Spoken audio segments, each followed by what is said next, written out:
Whispers Beneath the Obelisk, by Alex Wynne Ashwood. Part 1. The Stillness of the Palace. At dawn the palace breathed like a sleeping animal. It exhaled cool air from the stone, drank the first light that slid over the Nile, and stirred only in small ways. A door eased back on its hinges. A whisper of reed brooms across the floor. A cup set quietly on a tray, rim clicking against bronze. In the servants' court, Selkhet rose with the others and knotted her linen sash, smoothing her dress as if smoothing the day itself, pressing out its creases before they could become worries. She had the kind of attention that made other people feel watched without knowing why. Not a prying gaze, not suspicious, rather, a regard that measured things gently. How much beer remained in the jar? Whether the yellow of an almond blossom looked wan for lack of water. Whether a scribe's palette, left by mistake on a step, would be safest returned at once or hidden until the owner came searching. In a palace that was always halfway between order and accident, Selkhet found ways to steady the edges. Teddy shuffled up beside her, tying her own sash with brisk, practical tugs. "The list first," Teddy said, as she did every morning, though Selkhet never forgot it. "Then the hall, then the trays. And smile at Intif so he thinks you're simple." "Better to let him think I am invisible," Selkhet murmured. Teddy snorted. They walked together through the narrow passage to the steward's room, where a smudge of lamp smoke lingered like a thought left unspoken. The day's assignments had been marked with red ink on a scrap of ostrakhan. In Tef's handwriting, neat but cramped, as if even in letters he was suspicious of space. There were 3 columns: rooms, duties, names. Selkhet traced the signs with her finger. Perfumed water for the small audience hall, fresh mats for the antechamber, polishing of the black granite lion that guarded the north corridor, carrying trays of fruit to the ground floor loggia where a clutch of officials would take their morning refreshment and talk, always talking, about limestone, timber, laborers, schedules, ceremony. "And for me?" Teddy asked, leaning to see. "Ah, the kitchens. Bread counting." She rolled her eyes. "They count every loaf and still claim a god steals them by the 100.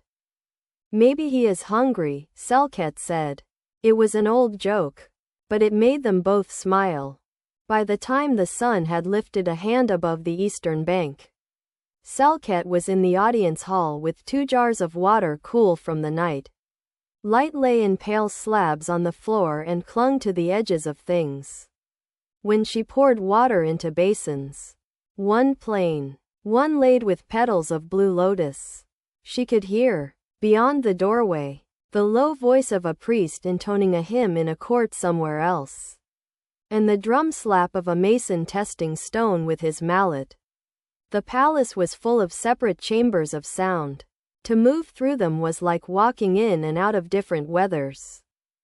She set a folded linen towel on the ledge beside the basins and stepped back to check the room. The throne dais remained empty and would be empty for most of the morning. Queen Hatshepsut preferred to walk the building sites in the early gold of day, where the chisels rose and fell like a field of locusts in reverse, each bite into the rock a subtraction toward perfection. But around the dais the air already felt dignified, as if the queen's absence were its own form of presence. Footsteps scuffed behind Selkhet and she turned to see Intif in the doorway. His shoulders held high as if bearing an invisible burden. His gaze swept over her and past her in one movement, taking in the room the way a hawk checks a field. "We will be inspected," he said without greeting. "Mind the corners. Mind the dust along the base of the plinth. Sennefer will pass through on his way to the northern court, and I would not have him sniffing at dirt like a dog." "Yes, overseer," Selkhet said, and when he had gone she took a damp cloth and knelt at the base of the plinth wherein Tef's eye had lodged, catching the pale fluff of dust the reed brooms could not reach. While she worked she catalogued as she often did. The day's smells. The crisp lime churned into mortar. The sweet bite of unguents decanted in the women's quarters. The faint damp of the river that climbed the walls when no one was looking. On the ledge opposite, a small shrine stood, a niche with a shelf bearing offerings that changed with the weeks. Nothing extravagant, a dish of figs, a dried garland of cornflowers, a fragment of a faience amulet placed there by some anxious petitioner. In the center of the shelf, a palm-sized statue of Amun had stood for as long as Selkhet could remember. Horns curling close, feathers rising like a small and permanent fire. She had last polished it 3 days before, wiping the dust from its brow with a cloth reserved only for that purpose. A cloth Teddy kept tucked away and only brought out under Selkhet's eye. The statue lived here not because it mystically guarded an audience hall. Selkhet knew better than to pretend to that, but because people liked to think of gods nearby when they asked for things. She glanced over, a reflex, and paused. The dish of figs was there. The old garland, brittle now, was there, but the little Amun was not. The niche yawned as innocently as a mouth with a missing tooth.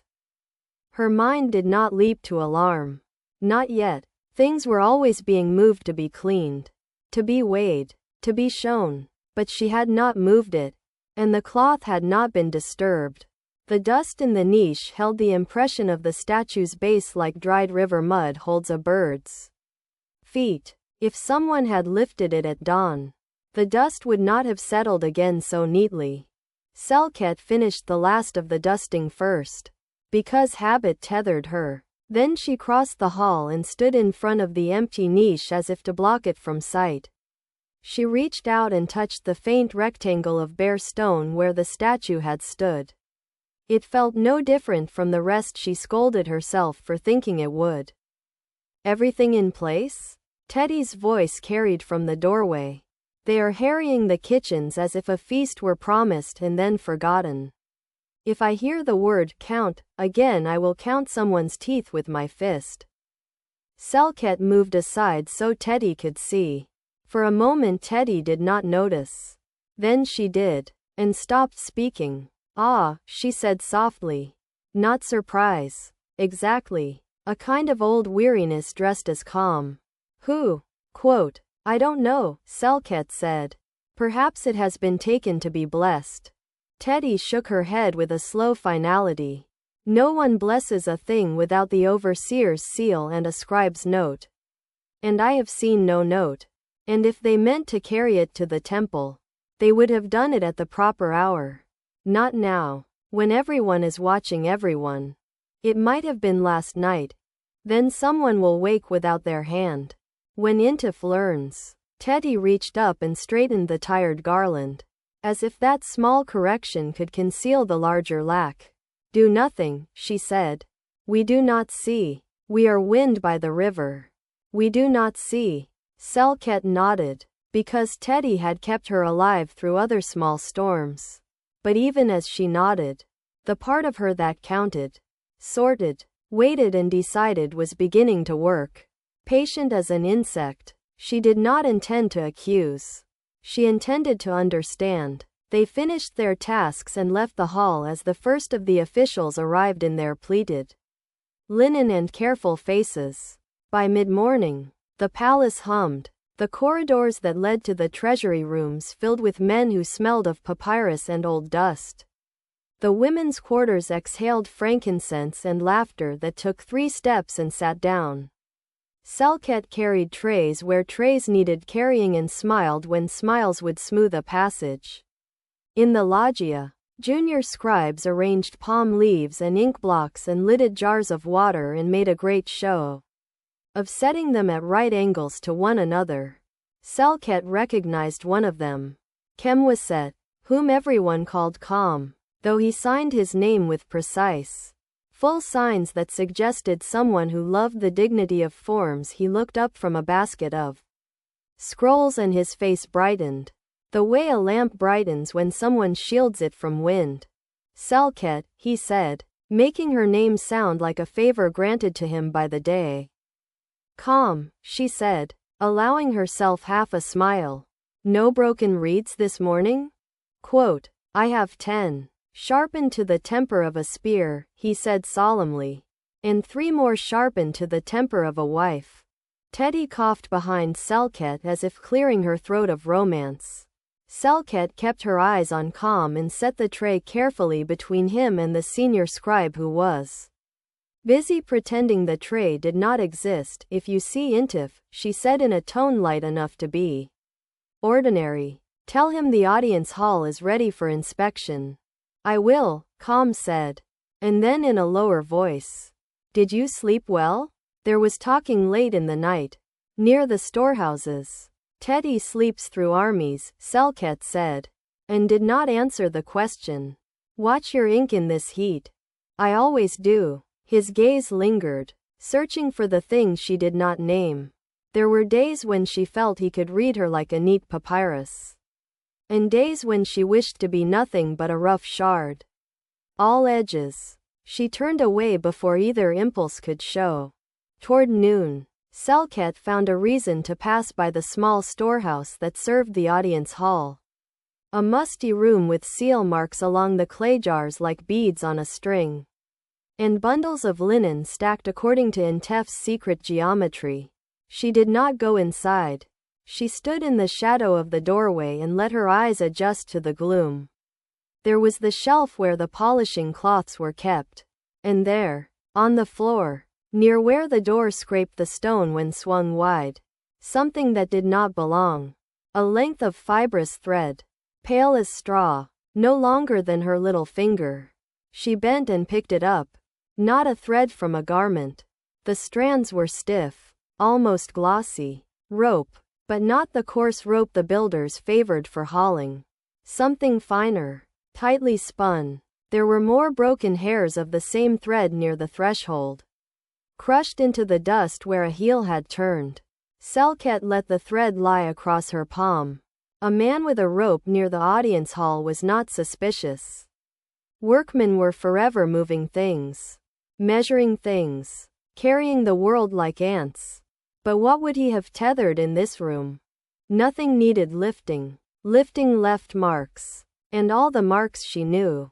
She slipped the thread into the fold of her sash and stood up in one smooth motion as footsteps sounded in the corridor. Intif appeared, his gaze flat. You are far from your list, he said. I am looking for the better cloth, Selkhet said, letting her eyes travel over the shelves with an air of an obedient child sent to fetch. Sennefer noted dust near the lion. The rough cloth leaves scratches. Then you have already done the damage, Intif said. He did not move aside to let her pass, as if the air between them was a thing he could hoard. Be quick. There are officials waiting for dates and figs and the dignity of being seen to. She ducked around him, a ripple avoiding a rock. In the courtyard, a goat was tethered in the shade. There was always some animal somewhere, liked or disliked, belonging to someone high enough to be above complaint. Against the goat's neck was a rope of twisted fibers finer than the usual. Oiled perhaps. Made to be handled. Selkhet stood a considerate distance away and watched the rope as a breeze tugged it and sent up 2 bright fibers into the air before they fell. She did not want to be the kind of woman who saw conspiracies in rope. She filed the rope away in her mind as one might draw a line across a page. Here is a mark. I do not yet know what it means. When she returned to the northern corridor, Neferura was there, her posture relaxed in a way that belonged to those who had never needed to plead for standing space. She was young and sharp, as everyone said, yet what struck Selkhet was not her intelligence but the way she paid attention without wearing the habit of attention like a crown. Neferura was examining the black granite lion, its shoulders catching light in planes like water frozen in the instant of moving. You polished this? She asked Selkhet when the girl came within a respectful distance. Yes, my lady, Selkhet said. It looks like it is breathing, Neferura said. not to praise Selkhet but to converse with the lion. Then she turned the full lamp of her regard onto Selkhet, and the servant felt for a moment that her thoughts were being weighed. You move through the palace as if you were listening to it. I listen for doors that stick, Selkhet said, keeping her eyes lowered, for drips of water, for brooms that shed. It is my work. And for what is missing? Neferora's tone was still mild, but the words came like stepping stones appeared across a river. Selkhet's throat tightened. Every answer was a path. She chose one carefully. When something is missing, lady, it is often because it has gone where it is needed. And if it has not. She stopped. Neferura tilted her head, hair curling like dark commas at her neck. If it has not, quote, then it does not remain missing for long, Selkhet said, and felt the moment glide past. Neferura smiled, a small unsheathed thing, and moved on. Afternoon densified the heat until the air felt held between two hands. The palace's tall rooms held shade as water jars hold coolness. Even so, sweat sprang easily. In the kitchens, Teddy had triumphed over the bread finally. Or the bread had triumphed over Teddy. It was hard to tell. Selkhet ate 2 small loaves with honey and a finger of cheese sitting on a step near a potted palm. That needled her calf. A boy ran past carrying a jug that sloshed. Someone sang a snatch of a hymn to Taweret that became, mid-phrase, a rude joke. In such moments the palace felt like any other household multiplied by the number of gods that could fit in its rooms. Calm found her there, his hair damp at the temples. He held a scroll under one arm and a reed in the other hand like a talisman. They argue about the quarry, he said by way of greeting. Which is to say they argue about who will be blamed when the quarry opens its mouth and swallows a schedule whole. Stone has its own calendars, Selkhet said. It wakes in its own time. Tell them that, Calm said. He sat on the step beside her with careful distance. Like a man sitting beside a fire, he wishes to warm him but not scorch him. You look as if you are counting something. I am always counting something, Selkhet said. If it is the loaves. I can comfort you with the news that Teddy has counted the loaves into submission. He glanced sideways at her. If it is not the loaves, tell me and I will make up a story that explains it. Because I cannot bear not knowing the reason for your face. She could have laughed. She did not. A small statue has gone walking, she said softly. From the audience hall. Kem's expression changed in a way only someone who watched him closely would see. His eyes focused, the way a man draws a reed to a point. He did not look around them, which Selkhet appreciated. He kept his attention where it lay. Who knows? Quote, Teddy, I suppose Intif will know soon. Perhaps he already does.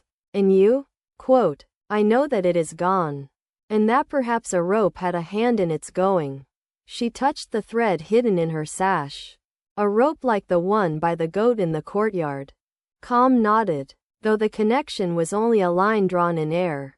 If a thing is taken from a shrine, it is not a simple theft, he said. It is a message. The question is, to whom? Quote, or from whom, Selkhet said. She wiped honey from the pad of her thumb.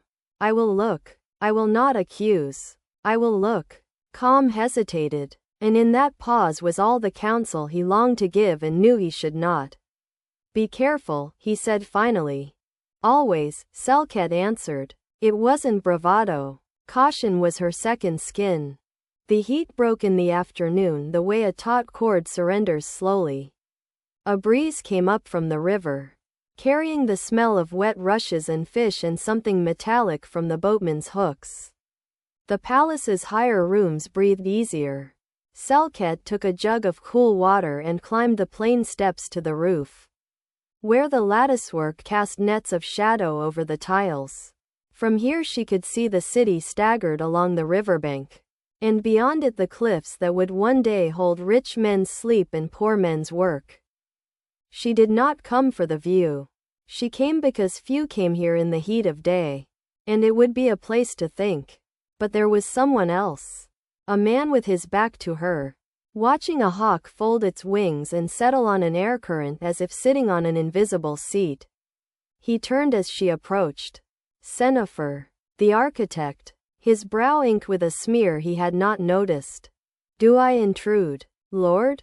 Selkhet asked, leaving space between them and the parapet. There is too much space for anyone to intrude, Sennefer said absently.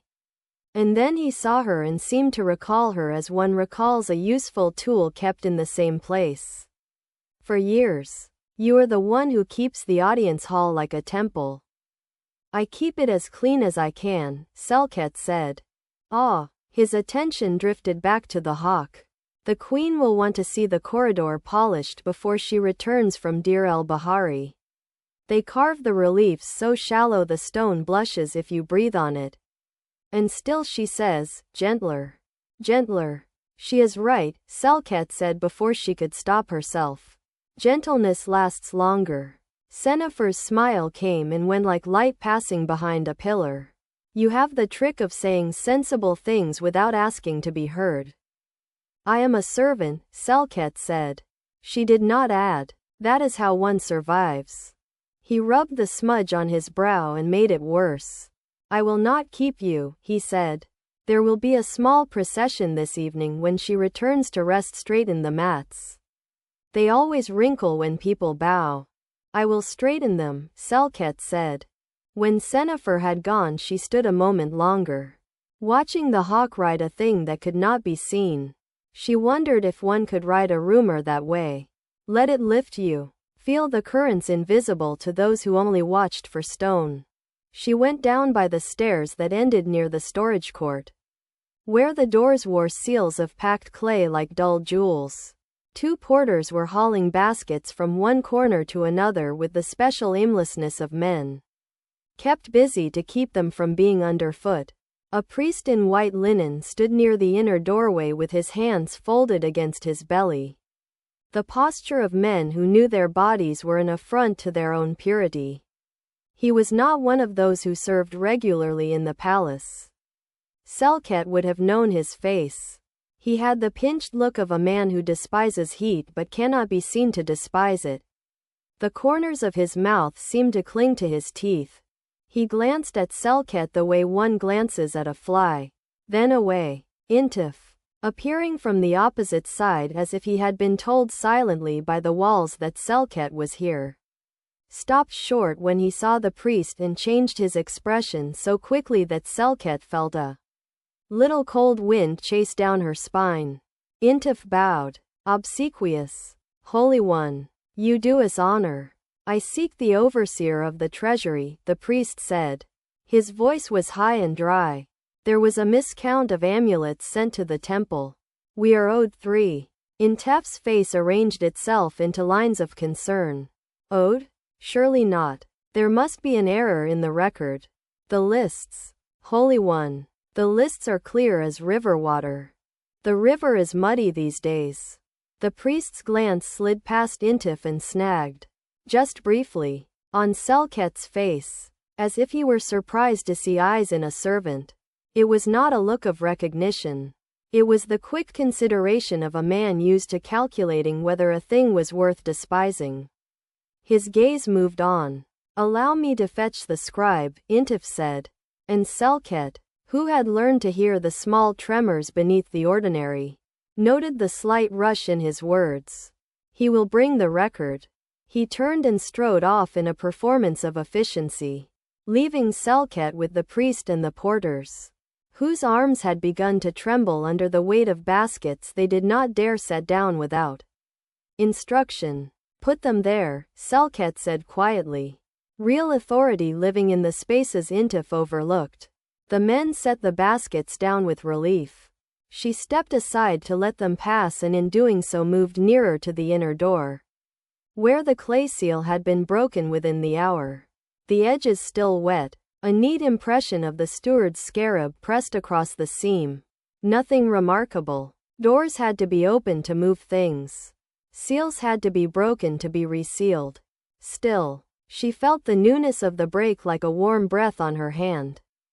The priest hummed under his breath, a hymn stitched into the sound of his own impatience. Selkhet kept her eyes on the ground near the threshold and found what she half expected to find. A faint scuff where someone had braced a foot and pulled, as if drawing a thing steadily across the lip of the doorway. There were marks like that in every storeroom. Always. But she knew this one did not belong to the baskets whose feet left round.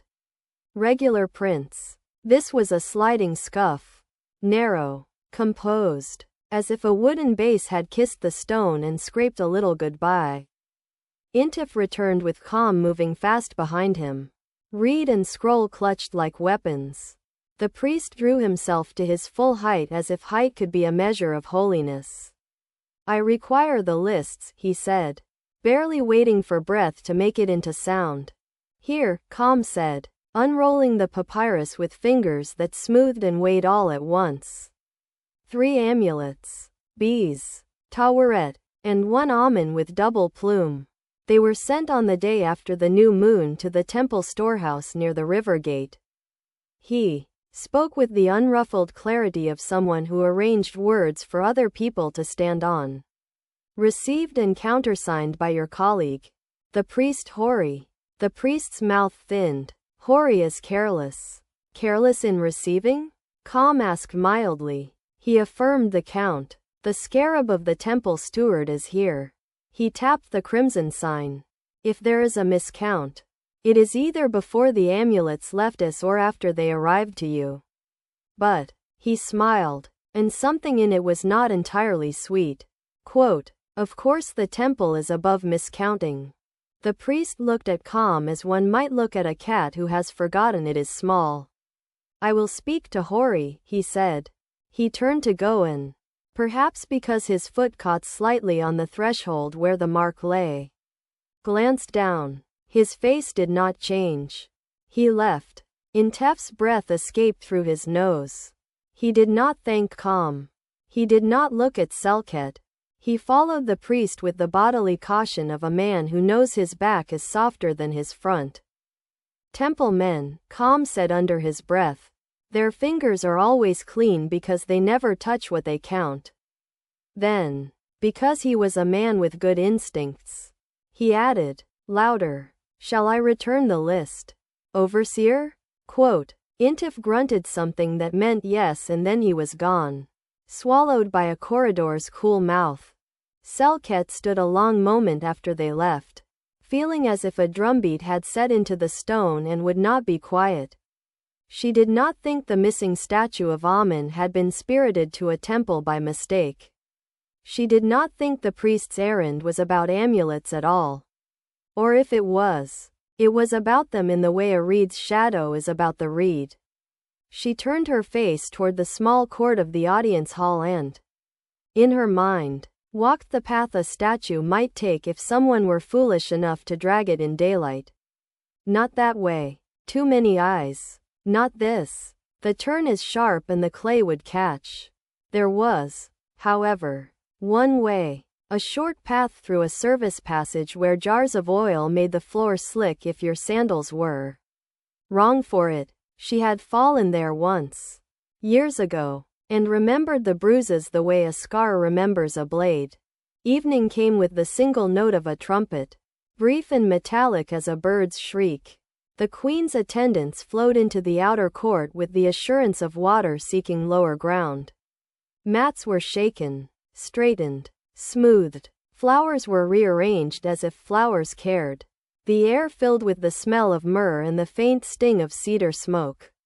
Selkhet took her place in the audience hall where a servant could be invisible. Along the wall, hands folded, eyes lowered, posture pliant enough that an order could bend it in any direction.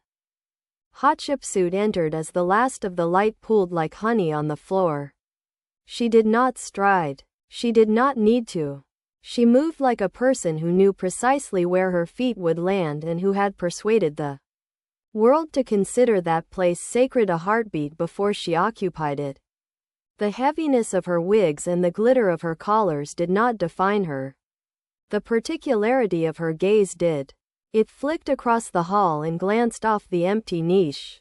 She did not pause. She did not frown. She sat. And when she sat, the room took its shape. Sennefer approached with a small rowing motion of his hands that was deference disguised as eagerness. He spoke softly about reliefs and plinths and a pillar that had tried to be in two places at once.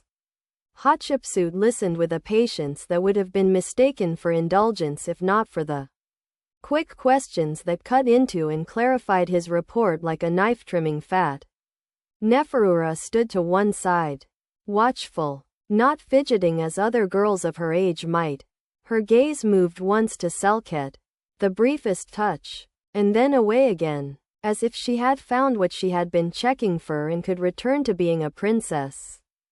Officials bent and rose. Hands were kissed and shaken. A small petition was made and gently denied. The hall breathed around these little currents as calmly as the Nile receives a fisherman's net. And yet, beneath the calm, Selkhet could feel that absence the way a mouth feels the absence of a tooth. The small Amen, not where it should be. She held herself very still and let the room's noises pass over her like waves. She thought of rope and thresholds and sliding marks and men with clean hands. She thought of the way Intif had transformed himself when the priest appeared. As if the same man could house different servants depending on who knocked. She was still thinking of it when the hall emptied like a bowl. Steadily, at the proper time, under the proper conditions, the queen rose and left by a side passage that kept the air around her untroubled by the crowd's warm gusts. The last of the officials lingered like the last of a summer's flies. Calm, passing through with an armful of scrolls so tall he could barely see over them. Slowed just enough to let his elbow brush a point on the wall near where Selkhet stood.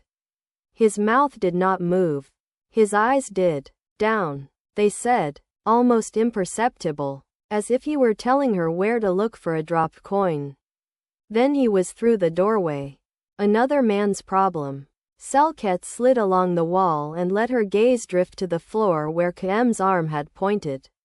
Between the seam of two stones, almost pressed flat by the passage of many sandals, lay a smear of something faintly dark, sticky to the touch. Oil, she thought, without sniffing. Good oil, the kind poured for offerings. Not the rough kind used to free a stubborn hinge. One could oil a thing to let it slide. One could oil a base so it would not scrape and sing as it left its place. The thought that came next did not lift her. Like the hawk's current, it anchored her. If someone had wanted to carry the statue without the hall's walls tattling the truth of the act, they might have oiled the base and slid it along a cloth or board. One would need rope to draw that board steady and tight. One would need clean hands. Or the pretense of clean ones. To take a god in one's arms. She rocked back on her heels and breathed. She did not, as Teddy would have had her do, decide to know nothing. She would know as much as she could know without being seen to know. She would speak to Teddy when the corridors had cooled. She would ask the boy who cleaned the service passage whether anyone had slipped there. Oil against stone, sandals kicking at their own shadows. And she would file away, deeper than her sash, the small, bright fact that Neferora's eyes had weighed her today and left her heavier. Night settled itself over the palace with the authority of habit. Lamps were set, small suns lighting small worlds. One on a ledge by the guard's elbow. One behind a grill in a chamber where women slept two to a mat and whispered until the whispering became breathing. The river thickened and cooled. A bat wrote its own book in the air and ate the words as it made them. Somewhere a reed sandal squeaked, then made itself an oath not to squeak again. Selkhet lay on her mat and let her thoughts move slowly. Like barges pushed against the current without hurry. She thought of Kem's face. Earnest, foolish where affection made him so. Smart where habit made him so. Kind where choice made him so. She thought of Nephirora's glance like a hand weighing a fruit. She thought of the priest's mouth corners that clung to his teeth. She thought of the statue of Amun. Not because she believed a small god could be dishonored by a day's absence, but because a small god's absence could dishonor or elevate the living. Depending on who told the story first. She did not overstudy the future. It rarely consented to be crammed. But she made, as she drifted towards sleep, a neat list in her mind. In the morning, the service passage, the boy who swept it, the goat's rope again, the kitchen women who, like spiders, knew the sizes of all the flies. She would not name a culprit even to herself. Names come at the end of a path, not at the beginning. When she slept, she dreamed not of priests or ropes or oil, but of a hawk sliding on something invisible and real, real enough to bear the weight of bone and feather and hunger. She woke, once, to the sensation that she had been weighed and not found wanting, and told herself sternly it was only the night, but the feeling returned and sat quietly beside her like a companion. It let her sleep again. By morning, rumors would fledge and flutter along the halls. Searches would make dust of dignity. Intif would practice concern and competence in equal parts. And someone, somewhere, would pull just a little too hard on the wrong end of the rope. Selkhet would be there, not to tug, but to watch the tremor run through the world and to follow it to the hand that could not help but shake. Part 2. Shadows and Secrets. Morning cracked like a pomegranate, spilling light across the palace courts. The Nile sent up its breath, cool at first, then warm, smelling of mud and papyrus roots. Rumors traveled faster than the sun. By the time Selkhet had rinsed her hands at the basin, the whisper had already touched every corner of the household. Something sacred had vanished. The overseer Intif prowled the servants' court, his lips pressed into a line that wanted to be a whip. All chambers will be searched, he declared, his voice sharp enough to make flies abandon their breakfast on the bread trays. No mat, no basket, no garment will be spared. Whoever is found with what is not theirs will answer to the queen herself. Selkhet kept her eyes lowered. Around her, linen shifted, sandals scraped. Fear had a smell, metallic and faintly sour, and she could taste it on the air. When the guards began overturning sleeping mats, Selkhet folded her hands and waited. She had nothing to fear, though Teddy muttered curses beside her like a woman counting beads. They found nothing, of course, only the ordinary debris of the poor. A broken comb, a scrap of faience too chipped to pawn, a jar with no lid. But fear never needed proof to grow. Later, when Selkhet carried a tray of bread into the kitchens, one of the younger girls whispered, "It was her. She is always where she is not asked to be." The words were not meant for Selkhet's ears, but they fell heavy anyway. Teddy clouded the girl with a wooden spoon, which made her yelp louder than the crime deserved. "Mind your tongue before it's found in someone else's stew," Teddy said. Selkhet kept her silence. She had learned long ago that words spent recklessly only brought trouble. But beneath her calm her thoughts ticked like a hidden water clock. The rope, the oil, the scuff by the storehouse. These were not the traces of a servant desperate for silver. They were the work of someone patient. Someone who wanted more than a trinket. The service passage lay quiet when she slipped into it later that morning. Light filtered weakly through the high slits in the wall, showing the floor's slick sheen where jars of oil had leaked over the years. Selkhet crouched, fingers brushing along the stone. She found what she half expected. Faint smears. Not new but not old. Where something heavy had been dragged, oiled to silence its complaint. The boy who swept the passage was crouched at the far end, a thin reed broom in his hands, his eyes darting toward her like a nervous bird. His name was Hoy, a servant's son like herself. "You were here last night?" Selkhet asked softly. Yes, he said. Wary. I sweep always. After the kitchen's close. Did anyone pass? Quote. He hesitated, the broom trembling. I am not supposed to notice. Selkhet leaned closer, lowering her voice to a hush. Sometimes noticing keeps you alive. Did you see? Quote. The boy swallowed. I saw shadows. 2 men. They carried something long, wrapped in cloth. They did not want to be seen, but they were not careful with their feet. Did you know them? Quote. Hoy shook his head. One wore the linen of the treasury scribes. The other, I think he had the white robe of a priest, but the robe dragged as if borrowed. Selkhet felt the small hairs rise on her neck. You told no one? Quote. He shook his head violently. If I tell, they say it was me. I do not want to vanish like the statue. She placed a hand briefly on his arm. You told me, and that is enough. That afternoon, while trays of figs and honeyed dates went up the wide stair to the council chamber, Selkhet found herself again in the loggia. The scribes were scratching on papyrus, their reeds whispering like insects in grass. Calm looked up as she passed, his expression a mixture of curiosity and something softer. You have the look of one measuring shadows, he murmured when no one else was near. Shadows are longer today, Selkhet said. And more dangerous, he replied.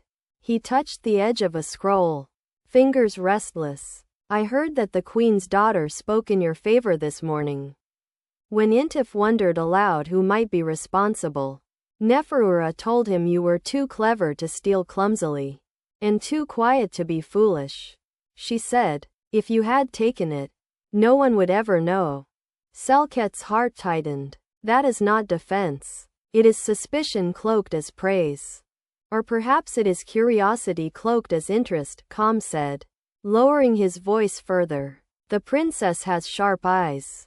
She may see more than she lets on. Selkhet set down the tray of figs. If suspicion falls, it will fall where it is most convenient. A servant's neck bends more easily than a noble's. Calm met her gaze. Then let me help you keep yours unbent. The warmth in his tone unsettled her more than Intef's threats. She turned away, steadying herself with the rhythm of work. Yet the memory of his voice clung like honey on her fingers. That evening, the palace gathered in the great hall for a private supper. The queen had returned from Deir el-Bahari, dust clinging faintly to the hem of her gown. But her presence shone brighter than any jewel. She spoke little, letting her officials murmur over plans and petitions. But her eyes missed nothing. Selkhet moved among the servers, placing cups, pouring beer. She felt the weight of gazes as she passed. Some indifferent, some curious, some openly hostile. Intif lingered near the doors, watching her like a falcon trained to strike. When the trays were cleared, Selkhet slipped into the outer corridor. The night was warm, thick with the scent of lotus and cooking smoke. She leaned briefly against a cool pillar, letting the breath steady in her chest. Selkhet, she turned. Calm had followed, scrolls still under his arm as if he had forgotten to put them down.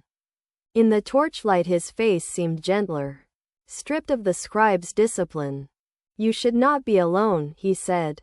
I am never alone. The walls here have ears. Then let them listen, he said, with a boldness that startled her. If you are to be accused, I will speak for you. She shook her head. Your voice is worth more than mine. Do not spend it on a servant. On Selkhet, he corrected softly. Not just a servant. The air between them thickened. She felt the heat of his presence, the sincerity in his eyes. But she turned away before it could drown her resolve. Go back inside. Calm. If you follow shadows too closely, they swallow you. He hesitated, then bowed slightly, as if conceding a game he had not intended to play. Then promise me only this. Do not walk them alone. She gave no promise, but she carried his words with her into the night. The next day, the palace seemed sharper. as if every corner hid a knife. Searches continued, but quietly now, under the guise of tidying. Selkhet kept her ears open. She learned that 2 treasury scribes had been dismissed from duty without explanation. That a nobleman from the old guard had sent complaints to the queen, accusing her builders of sacrilege. That a priest of Amun had been seen whispering with Intif in the colonnade. Each fragment was like a reed tossed into the Nile, useless alone, but drifting toward a pattern. Late in the afternoon she returned to the service passage. This time she brought a small lamp, shielding its flame with her hand. The smears of oil glistened faintly in the light, and near the wall, half hidden by dust, she found another thread of rope, finer than the first, frayed as if cut in haste. She wrapped it carefully in a strip of cloth and tucked it deep into her sash. As she rose, she heard a sound behind her. Footsteps. Deliberate, unhurried. Intif. He stopped in the doorway, arms crossed, his eyes like polished stones. You are fond of empty passages. I clean where dirt gathers, Selkhet replied evenly. Do not mistake curiosity for duty, he said. The queen has no need of servants who ask too much. Remember your place. Selkhet. A neck bends quickly. His words lingered long after he left. Selkhet pressed her palm against the wall, willing herself to stillness. She would not let fear silence her. That evening, as torches flared along the palace walls, Selkhet sought Teti in the kitchens. The older woman was haggling over onions with a supplier, her tongue as sharp as a butcher's knife. When she was finished, Selkhet drew her aside. They used the service passage, Selkhet whispered. 2 men, carrying the statue, one dressed as a priest, one as a scribe. Teddy's eyes narrowed. Borrowed robes. Then, priests do not stoop to carry. Scribes do not risk their hands. Then who? Quote, someone who wants the queen troubled. Someone who wants whispers to rise in the temple. That Amun has turned his back. Selkhet thought of the priest she had seen, his mouth corners clinging to his teeth. And if the whispers grow? Quote, then the queen's enemies grow bold. Teddy spat on the floor. It is no longer theft. It is war, fought with silence instead of spears. That night Selkhet lay awake, listening to the palace breathe. She remembered Neferora's sharp gaze, the queen's calm silence, Kem's vow. She remembered the rope, the oil, the shadows in the passage. The threads were tightening. Somewhere in the weave was the hand that had pulled them taut. And Selkhet, quiet as a reed bending to the wind, resolved to follow the threads, wherever they led, however dark the shadows might grow. Part 3. The truth in the light. The palace did not sleep so much as shift its weight at night. Lamps guttered, guards paced, courtyards cooled under the stars. Selkhet rose from her mat in silence, her bare feet remembering the pattern of the stones. She carried no lamp, only her own listening. Down the service passage the shadows pooled thick, but she knew their turns. Tonight she was not searching for smears of oil or frayed rope. She was searching for movement, for the tug of a thread that would lead her to the hand. From the kitchens came a muffled clatter. She paused. A shape emerged from the storeroom beyond. A man carrying a bundle wrapped in linen. The bundle was small, but the reverence with which he held it betrayed weight. Another man followed, whispering harshly. Selkhet flattened herself into a niche. The two passed so close she could smell the resin on the cloth. Quote, tomorrow, the first hissed. The noble's boat waits at the river gate. If the queen cannot keep her god in his place, how will she keep her throne? Quote, the second chuckled nervously. Be quiet. The walls here breathe. Their footsteps receded, and Selkhet slipped out, following at a careful distance. Her heart drummed, not with fear but with clarity. The statue had not left the palace. It had been hidden, and now, They meant to spirit it into the hands of those who would use it as proof of Hatshepsut's unfitness. They turned down the narrow corridor by the granary. A torch flared there, its light catching the edge of the bundle. Selkhet saw the faint curve of horns beneath the linen, and her breath caught. The statue of Amun. She could not fight two men. She could not shout. Intif would accuse her of scheming.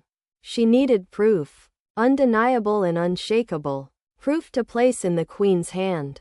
A plan bloomed as sudden as a hawk's dive. She slipped back through the passageways to the scribe's quarters. Calm was there, bent over a half-written scroll, eyes bleary from the flame.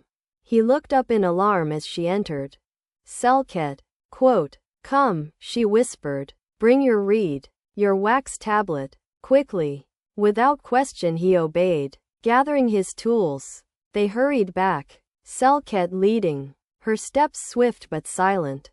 She guided him to a vantage above the granary court, where through a lattice they could see the two conspirators kneeling over the bundle. "Record them," she murmured.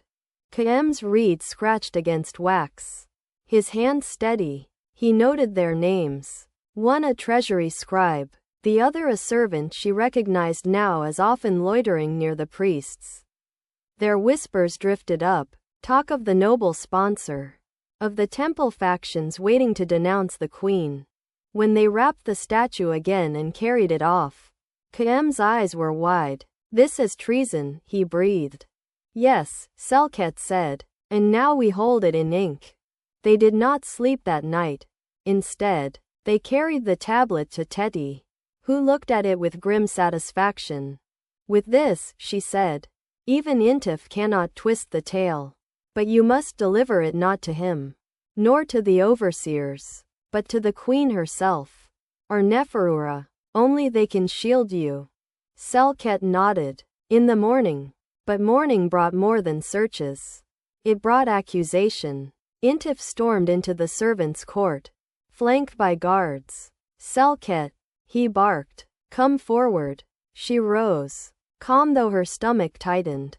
"The missing statue has been traced to your quarters," he declared.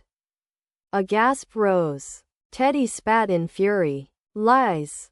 Quote. Intif gestured, and a guard held up a small faience amulet in the shape of Amun's plumes.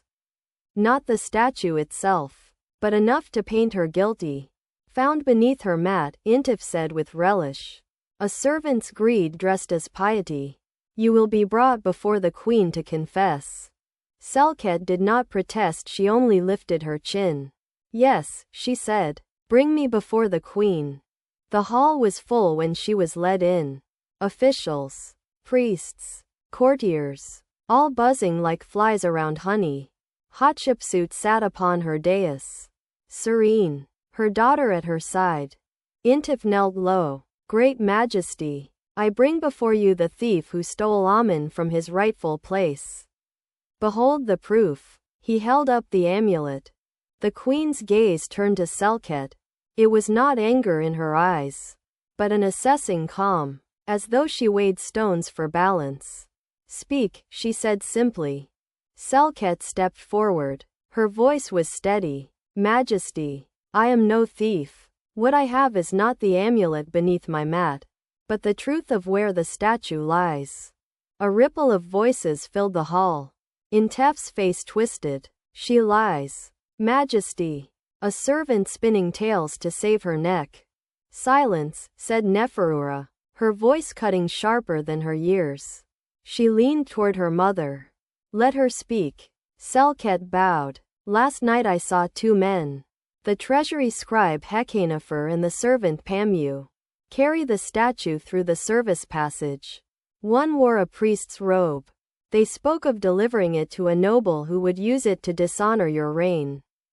She gestured. "I did not come empty-handed." Calm stepped forward then, pale but resolute, holding the wax tablet. "I recorded their words, Majesty, their names, their plot. If my reed has ever been trusted, let it be trusted now." The hall hushed. An official took the tablet to the queen. Hatshepsut studied the marks. her eyes flicking across the record. She handed it to Neferura, who read it aloud, her young voice ringing like bronze. When the reading ended, silence hung heavy. Hatshepsut's gaze found Intif. You brought me a servant's amulet. She has brought me treason. Intif paled. Majesty. I quote, guards, the queen said calmly. Seize Hekenefer and Pamu. Bring them here at once. The hall erupted. Courtiers murmured. Priests hissed. Scribes whispered. Guards rushed out. As the conspirators were dragged in, struggling, shouting their innocence, the hall surged with noise. But the queen lifted her hand, and all was still. You sought to place a shadow in my house, she said to the men. You thought to make absence louder than presence. But truth has its own voice. She turned to Selkhet. And you, servant, how did you see what others missed? Quote, Selkhet bowed low. Majesty, I only listened. To the dust, to the rope, to the oil, to the silence where a god should be. They spoke more loudly than men. Hatshepsut's eyes softened, though her face remained grave. You have done what many higher in station failed to do. You have given me truth. To the court she declared. Let all know that Selkhet is not a thief, but loyal. Her eyes serve the throne better than some who wear fine collars. Selkhet's heart pounded. Around her, gazes shifted, some envious, some admiring, some wary. Kem's eyes found hers, shining with relief. Intif bowed low, trembling. Hatshepsut regarded him a long moment. Your eagerness to condemn blinds you. Be watchful, overseer, or you will find yourself counted among the enemies you failed to see. Intif pressed his face to the floor. The conspirators were dragged away to judgment. The hall emptied slowly, buzzing with the story that would be told and retold. A servant girl uncovering treason. The queen vindicated. Amun's statue saved. Later, when the sun dipped and the palace exhaled again, Selkhet found herself summoned to a smaller chamber. There, amid the quiet, Hatshepsut herself stood by a window, watching the Nile turn to bronze. You remind me of the river, the queen said without turning. Calm on the surface, but carrying secrets in your depths. Selkhet bowed deeply. Majesty is generous. Majesty is truthful, Hatshepsut replied. She turned, her eyes sharp yet kind. I cannot elevate every servant who shows wit, but know this, you have my esteem. Neferura has spoken of you as well. Perhaps she will have need of such eyes in her household. Selkhet's breath caught. It would be the highest honor. Hatshepsut smiled faintly. Serve well, and you will be remembered. When she left the chamber, Kham waited in the colonnade, pretending to study a papyrus. At the sight of her his composure broke, and relief washed over his face. You are safe, he said simply. Thanks to you, she replied. He shook his head. Thanks to your courage. I only scratched lines in wax. They stood in silence, the air warm around them, the river's song faint beyond the walls. At last Kham spoke, his voice unsteady. When I thought they would condemn you, I realized my life would be emptier than I knew. I do not want to see shadows take you. Selkhet, her heart stirred. She looked at him, earnest, awkward, steadfast, and allowed herself a smile. Perhaps then you should walk with me in them, so they do not swallow either of us. He laughed softly, the tension easing from his shoulders. The next morning, as dawn laid its gold fingers on the cliffs of Deir el-Bahari, Selkhet stood on the terrace of the temple still rising from the rock. She had been sent with water for the workers, but she lingered, watching the sun strike the obelisk Hatshepsut had raised, a shaft of stone blazing with the light of Ra himself. The Nile stretched endlessly below, its waters carrying secrets, its surface calm. Selkhet breathed deeply. She was still a servant. Yes, but no longer invisible. She had been heard in the presence of the queen, and in the eyes of one she had come to cherish. The world was vast, uncertain, full of plots and whispers. But for this moment, in the bright stillness, she felt a steadiness stronger than fear. And as the sun climbed, she thought of the hawk riding the invisible air, real enough to carry bone and feather and hunger. And she whispered to herself the truth she had learned. Even in silence, the smallest thread can hold the weight of destiny.